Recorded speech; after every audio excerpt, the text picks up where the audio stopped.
ഓം ശരവണഭവ. എല്ലാവർക്കും കാർത്തികേയം യൂട്യൂബ് ചാനലിലേക്ക് സ്വാഗതം. ഇന്ന് ഞാൻ നിങ്ങളുമായിട്ട് പങ്കുവയ്ക്കുന്നത് രണ്ട് കാര്യങ്ങളാണ്. നാളെ മാർച്ച് മാസത്തിലെ സങ്കടഹര ചതുർത്ഥിയാണ്. ഒരുപാട് പേർക്ക് നാളെയാണോ ശനിയാഴ്ചയാണോ സങ്കടഹര ചതുർത്ഥി എന്നുള്ള ഒരു സംശയമുണ്ടാകും. അത് ഞാൻ പരിഹരിച്ചു തരാം. ഒപ്പം തന്നെ നാളെ വെള്ളിയാഴ്ചയാണ് നമ്മൾ ചെയ്യേണ്ടുന്ന ലക്ഷ്മി ദേവിയുടെ പ്രധാനപ്പെട്ട ഒരു വഴിപാടിനെ കുറിച്ച്. നാളത്തെ ഡേറ്റ് എന്ന് പറയുന്നത് മാർച്ച് 6 6 പറയുന്നത് ശുക്രഭഗവാന്റെ നമ്പറാണ്. അപ്പം ഈ ഒരു 6 നമ്പരും അതിനോടൊപ്പം തന്നെ അത്തം ചിത്തിര നക്ഷത്രങ്ങൾ കൂടിയിട്ടാണ് നാളെ വന്നിരിക്കുന്നത്. അപ്പോൾ നാളെ നമ്മൾ എങ്ങനെയാണ് ലക്ഷ്മി പൂജ ചെയ്യേണ്ടതെന്നുള്ളത് ഞാൻ പറയാം. ആദ്യം തന്നെ സങ്കടഹര ചതുർത്ഥി നാളെയാണോ എടുക്കേണ്ടത് ശനിയാഴ്ചയാണോ എന്നുള്ള സംശയം. ആക്ച്വലി ചതുർത്ഥി തിഥി ആരംഭിക്കുന്നത് നാളെ വൈകിട്ട് 5:54 കൂടിയിട്ടാണ്. അവസാനിക്കുന്നതാണെങ്കിൽ ശനിയാഴ്ച വൈകിട്ട് 7 മണിയോടുകൂടി. അപ്പോൾ എല്ലാവർക്കും ഒരു സംശയം വരും, ശനിയാഴ്ചയല്ലേ മുഴുനീള ചതുർത്ഥി തിഥി ഉള്ളത്, അപ്പോൾ ശനിയാഴ്ച വേണ്ടി നമ്മൾ ചതുർത്ഥി വ്രതം അനുഷ്ഠിക്കാൻ എന്നുള്ളത്. ഞാൻ ഇതിനു മുൻപും പറഞ്ഞിട്ടുണ്ട്, ചന്ദ്രോദയ സമയത്ത് ചതുർത്ഥി തിഥി ഉണ്ടെങ്കിൽ അന്നാണ് നമ്മൾ സങ്കടഹര ചതുർത്ഥി വ്രതം അനുഷ്ഠിക്കുക എന്നുള്ളത്. അങ്ങനെ വെച്ച് നോക്കുമ്പോൾ നാളത്തെ ചന്ദ്ര ഉദയം എന്ന് പറയുന്നത് നാളെ രാത്രി 8:45 ശേഷമാണ്. അപ്പോൾ ആ സമയത്താണ് നാളത്തെ ദിവസം ചതുർത്ഥി തിഥി ഉള്ളത്. എന്നാൽ ശനിയാഴ്ച ചന്ദ്രോദയം എന്ന് പറയുന്നത് ഇതേപോലെ 8:45 8:50 ആ ഒരു സമയത്താണ്. ആ ഒരു സമയത്ത് നമുക്ക് ചതുർത്ഥി തിഥി ഇല്ല. അതുകൊണ്ട് തന്നെ നാളെയാണ് നമ്മൾ മാർച്ച് മാസത്തിലെ സങ്കടഹര ചതുർത്ഥി വ്രതം അനുഷ്ഠിക്കേണ്ടത്. നാളത്തെ സങ്കടഹര ചതുർത്ഥി അറിയപ്പെടുന്നത് ബാലചന്ദ്ര സങ്കടഹര ചതുർത്ഥി എന്നാണ്. അപ്പോൾ എന്താണ് നാളെ നമ്മൾ ചെയ്യേണ്ടതെന്നുള്ളത്? എപ്പോഴും പറയുന്നത് പോലെ ചതുർത്ഥി തിഥിയുടെ തലേ ദിവസമായ ഇന്ന് നോൺ വെജ് കഴിക്കരുത്. സന്ധ്യയ്ക്ക് നമ്മൾ അരിയാഹാരം ഒഴിച്ചുള്ള മറ്റെന്തെങ്കിലും കഴിക്കുക.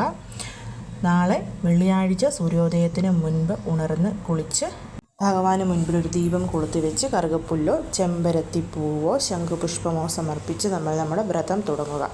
നിങ്ങൾ എങ്ങനെയാണോ വ്രതം എടുത്ത് വന്നുകൊണ്ടിരിക്കുന്നത് അതേ രീതി വേണം ഫോളോ ചെയ്യാൻ. ആദ്യമായിട്ട് നാളെയാണ് നിങ്ങൾ വ്രതം എടുക്കാൻ പോകുന്നതെന്നുണ്ടെങ്കിൽ ഒരു നേരം അരിയാഹാരം കഴിച്ചിട്ടെടുക്കാം. അങ്ങനെ അല്ലെന്നുണ്ടെങ്കിൽ നമുക്ക് മറ്റെന്തെങ്കിലും ഫ്രൂട്ട്സ് മാത്രം കഴിച്ചുകൊണ്ടെടുക്കാം, ജലം മാത്രം കുടിച്ചുകൊണ്ടെടുക്കാം, അല്ലെങ്കിൽ ജലവും കുടിക്കേണ്ട ആഹാരവും കഴിക്കാതെ എടുക്കാം. അവനവൻ്റെ ആരോഗ്യസ്ഥിതിക്ക് അനുസരിച്ച് സൂര്യ ഉദയം മുതൽ സൂര്യ അസ്തമയം വരെയാണ് ആക്ച്വലി ഈ ഒരു സങ്കടഹര ചതുർത്ഥി വ്രതം എന്ന് പറയുന്നത്. അപ്പം നമ്മൾ സന്ധ്യയ്ക്ക് ഗണപതി ക്ഷേത്രത്തിൽ പോയോ അല്ലെങ്കിൽ വീട്ടിൽ ഗണപതി ഭഗവാനെ പൂജ ചെയ്തോ ചന്ദ്രഭഗവാനെ കണ്ട് തൊഴുത് നമ്മുടെ വ്രതം അവസാനിപ്പിക്കുക എന്നുള്ളതാണ് സങ്കടഹര ചതുർത്ഥിയുടെ ഒരു നിയമം എന്ന് പറയുന്നത്. അപ്പം വ്രതമെടുക്കുന്ന വെള്ളിയാഴ്ച തീർച്ചയായും നിങ്ങൾ വീടിനടുത്തുള്ള ഗണപതി ക്ഷേത്രത്തിൽ പോകണം. ഭഗവാന് തേങ്ങ ഉടയ്ക്കുകയോ സമർപ്പിക്കുകയോ ചെയ്യണം. അതേപോലെ കറുകപ്പുല്ല് കറുകമാലയൊക്കെ വാങ്ങി സമർപ്പിക്കണം. പിന്നെ പഴം, ഉണ്ണിയപ്പം അങ്ങനെയുള്ള കാര്യങ്ങളൊക്കെ ക്ഷേത്രത്തിൽ സമർപ്പിക്കാൻ പറ്റുമെങ്കിൽ അതൊക്കെയും സമർപ്പിച്ച് ഓം ഗം ഗണപതിയെ നമഃ എന്നുള്ള മന്ത്രം 108 പ്രാവശ്യം ക്ഷേത്രത്തിലിരുന്ന് ജപിക്കുന്നത് വളരെ വളരെ ശ്രേഷ്ഠമാണ്. അപ്പം നാളെ നമ്മൾ വീട്ടിൽ ചെയ്യേണ്ടുന്ന കാര്യം, ഒരുപാട് കാര്യങ്ങൾ നമ്മൾ തുടർച്ചയായിട്ട് ചെയ്തു വരുന്നുണ്ട്. അപ്പോൾ നാളത്തെ ദിവസം എപ്പോഴും പറയുന്നത് പോലെ തന്നെ ഭഗവാന് മോദകം ഉണ്ടാക്കുക, അതായത് കൊഴുക്കട്ട ഉണ്ടാക്കി സമർപ്പിക്കുന്നത്. അത് നമ്മുടെ ഇഷ്ടത്തിന് ഒറ്റ സംഖ്യയിൽ എത്ര വേണമെങ്കിലും നമുക്ക് ഭഗവാൻ ഉണ്ടാക്കി സമർപ്പിക്കാവുന്നതാണ്. അത് നമ്മൾ സമർപ്പിക്കുന്ന സമയത്തും നമ്മൾ ഉണ്ടാക്കുന്ന സമയത്തുമൊക്കെ നമ്മുടെ ആഗ്രഹങ്ങൾ മനസ്സിൽ ഓർത്തുകൊണ്ട് ആ കൊഴുക്കട്ട ഉണ്ടാക്കി സമർപ്പിച്ചാൽ അത് വളരെ വളരെ ഉത്തമമായിരിക്കും. ഒരുപാട് പേർക്ക് അങ്ങനെ ചെയ്ത് ഫലവും കിട്ടിയിട്ടുള്ളതാണ്. അതേപോലെ തന്നെ സങ്കട നാശന ഗണപതി സ്തോത്രം 1 പ്രാവശ്യം മുതൽ 21 പ്രാവശ്യം വരെ നമുക്ക് നമ്മുടെ ആഗ്രഹ പൂർത്തീകരണത്തിന് വേണ്ടിയിട്ട് ജപിക്കാവുന്നതുമാണ്. അതേപോലെ നാളത്തെ ദിവസം എന്ന് പറയുന്നത് വെള്ളിയാഴ്ചയും 6 എന്നുള്ള നമ്പരും കൂടി ഒന്നിച്ച് വന്നിരിക്കുന്നത് കൊണ്ട് നാളത്തെ ദിവസം ഗണപതി ഭഗവാന് മുൻപിൽ നമ്മൾ 6 ദീപങ്ങൾ വേണം കൊളുത്തി വെക്കാൻ. നമുക്ക് എരിക്കിൻ്റെ ഇലയുടെ പുറത്തോ അങ്ങനെ അല്ലെങ്കിൽ ആലിലയുടെ പുറത്തോ അതുമല്ലെങ്കിൽ മാവിലയുടെ പുറത്തോ കൊളുത്തി വെക്കാം. ഞാൻ ഇന്നലെ പറഞ്ഞിരുന്നു, ശുക്രഭഗവാനും മഹാലക്ഷ്മിക്കും ഒക്കെ വളരെയധികം പ്രിയമുള്ളതാണ് മാവ്, മാവിൻ്റെ കമ്പ്, മാവിൻ്റെ ഇല, മാമ്പഴം, മാമ്പൂവ് ഇവയൊക്കെ. അതുകൊണ്ട് തന്നെ നാളത്തെ ദിവസം നമ്മൾ ഗണേശ ഭഗവാന് മുൻപിലും മാവിലയിൽ ദീപം കൊളുത്തി വെക്കാവുന്നതാണ്. 6 നല്ല ഇലകൾ. ഞാൻ ഈ പറഞ്ഞ ഇലയിൽ ഏതാണോ നിങ്ങൾക്ക് കിട്ടുന്നത് ഫ്രഷ് ആയിട്ടുള്ള കീറലുകളോ കുത്തലുകളോ ഒന്നുമില്ലാത്ത 6 ഇലകൾ എടുക്കണം. 6 ഇലകൾ നന്നായി എടുത്ത് കഴുകി തുടച്ച് അത് ഭഗവാന് മുൻപിൽ വെച്ച് കിഴക്കോട്ട് ഫേസ് ചെയ്യുന്ന രീതിയിൽ 6 വെളിച്ചെണ്ണ ദീപങ്ങളാണ് നമ്മൾ ഭഗവാന് മുൻപിൽ കൊളുത്തേണ്ടത്. കൊളുത്തിയതിന് ശേഷം നമ്മുടെ ആഗ്രഹങ്ങൾ, ഒരു പിടി കറുകപ്പുല്ല് കിട്ടുന്നവർ കറുകപ്പുല്ല്, അങ്ങനെയല്ല നമ്മുടെ കയ്യിൽ പുഷ്പം ഉണ്ടെങ്കിൽ പുഷ്പം എടുക്കാം. ഇനി ഇത് രണ്ടും ഇല്ലാത്തവർ അക്ഷതം എന്ന് പറഞ്ഞാൽ പൊട്ടാത്ത പച്ചരിയിൽ മഞ്ഞൾപ്പൊടിയും നെയ്യും കൂടി കുഴച്ച് മിക്സാക്കി നമ്മുടെ കയ്യിലെടുത്ത് വെച്ചിട്ട് എന്താണോ സാധിച്ചു കിട്ടേണ്ടുന്നത് ആ ആഗ്രഹങ്ങൾ നമ്മൾ ഭഗവാനോട് പ്രാർത്ഥിക്കണം. പ്രാർത്ഥിച്ച ശേഷം ഈ 6 ദീപത്തിനും കുറേശ്ശെ നമ്മൾ സമർപ്പിക്കും. ഇപ്പോൾ കറുകപ്പുല്ലാണെങ്കിൽ ഓരോ കറുകപ്പുല്ല് സമർപ്പിക്കാം. പൂവാണെന്നുണ്ടെങ്കിൽ ഓരോ പൂവ് അല്ലെങ്കിൽ പൂവിൻ്റെ ഇതളുകൾ. ഈ അരിയാണെങ്കിൽ അക്ഷത, അത് അങ്ങനെ സമർപ്പിക്കാം. സമർപ്പിച്ചതിന് ശേഷം അവിടെ ഇരുന്ന് ഓം ബാലചന്ദ്രായ നമ എന്നുള്ള മന്ത്രം നമ്മൾ 108 പ്രാവശ്യം ജപിക്കണം. ബാലചന്ദ്രനായിട്ടാണ് നമ്മൾ ഈ സങ്കടഹര ചതുർത്ഥിയിൽ ഭഗവാനെ പൂജിക്കുന്നത്. ബാലചന്ദ്രൻ എന്ന് വെച്ച് കഴിഞ്ഞാൽ ശിരസിൽ ചന്ദ്രനെ ചൂടിയവൻ എന്നാണ് അർത്ഥം. അപ്പോൾ നമ്മൾ ബാലചന്ദ്രനായിട്ട് ഭഗവാനെ പൂജിക്കുന്നു.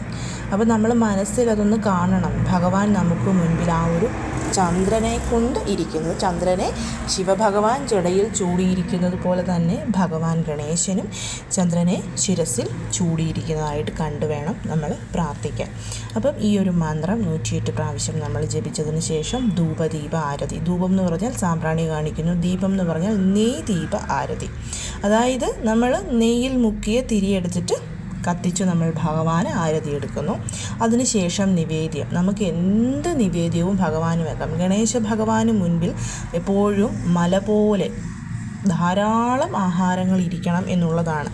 അപ്പോൾ അതുകൊണ്ട് തന്നെ നമുക്ക് വെറ്റിലയും പാക്കും പഴവും അവിലും മലരും കരിമ്പും ശർക്കരയും മോദകവും എന്തൊക്കെ നമ്മളെ കൊണ്ട് പറ്റുമോ അതൊക്കെ വെക്കുക.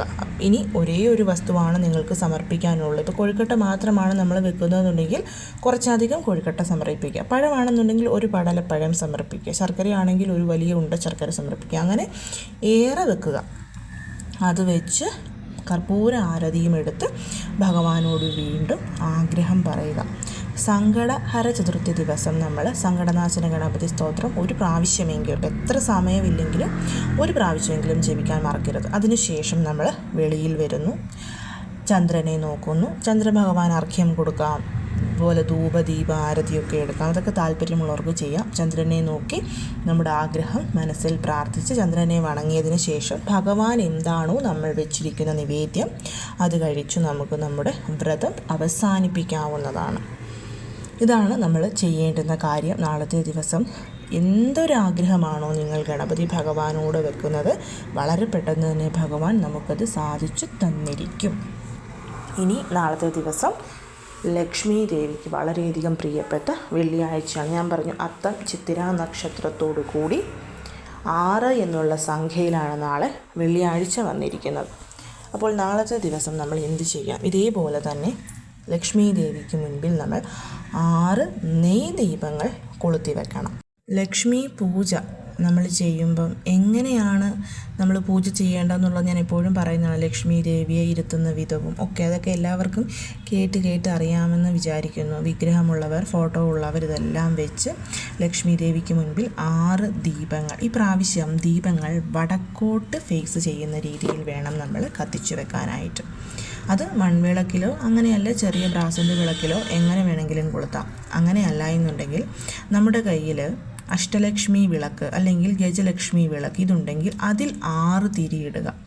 അതിൽ 6 തിരിയിടുന്ന വിധം എല്ലാവർക്കും അറിയാമല്ലോ. ഇപ്പം നടുക്കായിട്ട് നമ്മൾ ഒറ്റ തിരിയാണ് ഇടുന്നത്. പക്ഷേ അതിൻ്റെ സൈഡിലായിട്ടും 2 തിരികൾ വെച്ചിട്ട് കഴിയുമ്പം ടോട്ടൽ നമുക്ക് 6 തിരികളായിട്ട് കിട്ടും.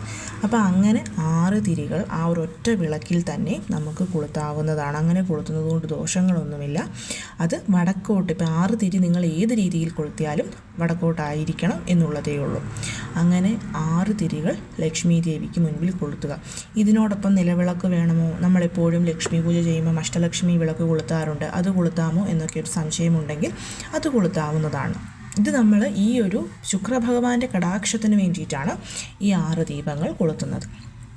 അങ്ങനെ നമ്മൾ 6 ദീപങ്ങൾ കൊളുത്തിയതിന് ശേഷം ചെയ്യേണ്ടത് ഒരു വെളുത്ത പുഷ്പം കയ്യിലെടുക്കുക എന്നുള്ളതാണ്. കാരണം വെളുപ്പ് ശുക്രഭഗവാന് വളരെയധികം പ്രിയമുള്ള നിറമായതുകൊണ്ടാണ് വെളുത്ത പുഷ്പം കയ്യിലെടുക്കാൻ പറയുന്നത്. അതിനുശേഷം ശുക്രൻ്റെ ഗായത്രി മന്ത്രമുണ്ട്.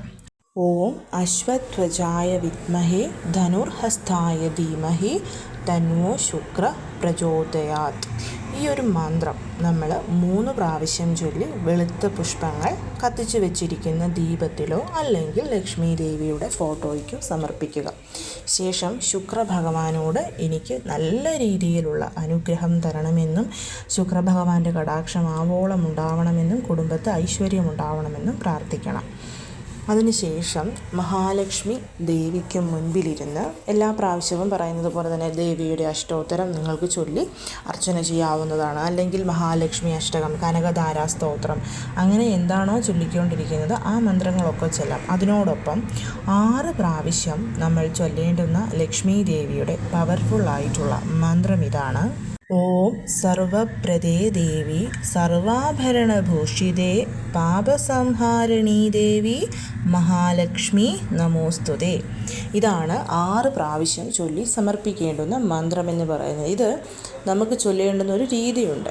ഒന്നെങ്കിൽ 6 താമരപ്പൂക്കൾ എടുത്ത് അത് ഓരോന്നായി സമർപ്പിച്ചുകൊണ്ട് ഈ മന്ത്രം ചൊല്ലാം. ഇനി അങ്ങനെ പറ്റില്ലെങ്കിൽ ഒരു താമരപ്പൂ ഉള്ളെങ്കിൽ അതിൻ്റെ ഇതളുകൾ സമർപ്പിച്ചുകൊണ്ട് ചൊല്ലാം. അതല്ലെങ്കിൽ 6 റോസാപ്പൂക്കൾ, 6 മുല്ലപ്പൂക്കൾ, 6 ചെമ്പകപ്പൂക്കൾ ഇവ സമർപ്പിച്ചുകൊണ്ടും ചൊല്ലാവുന്നതാണ്. ഇനി ഇതൊന്നുമില്ലെങ്കിൽ നമ്മൾക്ക് കിട്ടുന്ന പുഷ്പങ്ങൾ, അതിൽ തന്നെ മാവിൻ്റെ പൂവ്, മാമ്പൂവ് കിട്ടുമെന്നുണ്ടെങ്കിൽ മാമ്പൂക്കൾ സമർപ്പിച്ചുകൊണ്ട് ഇത് ചൊല്ലാം. ശുക്രവശ്യം വളരെ പെട്ടെന്ന് നമുക്ക് ലഭിക്കും. അല്ലെങ്കിൽ കൂവളത്തില സമർപ്പിച്ചുകൊണ്ട് ചൊല്ലാം. അതുമല്ലെങ്കിൽ മാവിൻ്റെ ഇല, ഇതും സമർപ്പിച്ചുകൊണ്ട് നമുക്ക് ചൊല്ലാവുന്നതാണ്. നാളത്തെ ദിവസം ഞാൻ നേരത്തെ തന്നെ പറഞ്ഞിരുന്നു, സ്ത്രീകൾ ചൊവ്വ വെള്ളി ദിവസങ്ങളിൽ നല്ലെണ്ണ ദേഹത്ത് തേച്ച് കുളിക്കണമെന്നുള്ളത്. അത് രാവിലെയാണ്. ഈ ഒരു ലക്ഷ്മി പൂജ നമുക്ക് നാളെ രാവിലെ 6 to 7 വരുന്ന ശുക്രഹോരയിലോ അല്ലെങ്കിൽ വൈകിട്ട് 8 to 9 വരുന്ന ശുക്രഹോരയിലോ ചൊല്ലാവുന്നതാണ്. അതേപോലെ തന്നെ ദേഹത്ത് തൈര് തേച്ച് കുളിക്കുന്നത് ചന്ദ്രബലം കൂട്ടാൻ നമ്മളെ സഹായിക്കുമെന്ന് ഞാൻ പറഞ്ഞിരുന്നു വെള്ളിയാഴ്ചകളിൽ. അപ്പോൾ അത് നിങ്ങൾക്ക് രാവിലെ ചെയ്യാവുന്നതാണ്. നല്ലെണ്ണ തേക്കുന്നതിനോടൊപ്പം തന്നെ ഒരൽപ്പം തൈരും കൂടി മേത്ത് തേച്ച് കുളിച്ച് ലക്ഷ്മി പൂജ ചെയ്താൽ ചന്ദ്രബലം നമുക്ക് കൂടുകയും നമ്മൾ ചെയ്യുന്ന പൂജ വളരെ പെട്ടെന്ന് തന്നെ നടക്കുകയും ചെയ്യും. അതേപോലെ വെള്ളിയാഴ്ച ദിവസങ്ങളിൽ മാവിലെ തോരണം ചാർത്താനായിട്ട് മറക്കരുത്. ഒപ്പം തന്നെ പടിപൂജ ചെയ്യണം. അക്ഷയപാത്രത്തിലെ ജലം മാറ്റണം. വീട് മുഴുവൻ സാമ്പ്രാണി പുക കാണിച്ചതിന് ശേഷം മാത്രം വേണം ലക്ഷ്മി പൂജ ചെയ്യാൻ. ഇതൊക്കെ എല്ലാ വെള്ളിയാഴ്ചകളിലും പറയുന്നതാണ്. പക്ഷേ മറക്കാതെ എല്ലാവരും ഇതൊക്കെ ചെയ്യാനായിട്ട് ശ്രമിക്കണം. അതേപോലെ തന്നെ നാളത്തെ ദിവസം കൂവളത്തില എടുത്തിട്ട് അതിൻ്റെ 3 ഇലകളിലും ചന്ദനം തേച്ച് മഹാലക്ഷ്മിക്ക് സമർപ്പിച്ചത് ക്യാഷ് ബോക്സിൽ വെക്കണം. പഴയ ഇല നിങ്ങൾക്ക് എടുത്ത് കാൽപ്പെടാത്തെടുത്ത് കളയാവുന്നതാണ്. അതേപോലെ തന്നെ വെള്ളിയാഴ്ച ദിവസങ്ങളിൽ മഹാലക്ഷ്മിക്ക് നെല്ലിക്കാ ദീപം കൊളുത്തുന്നു. അത് ചെയ്യുന്നവർ അത് ചെയ്യണം.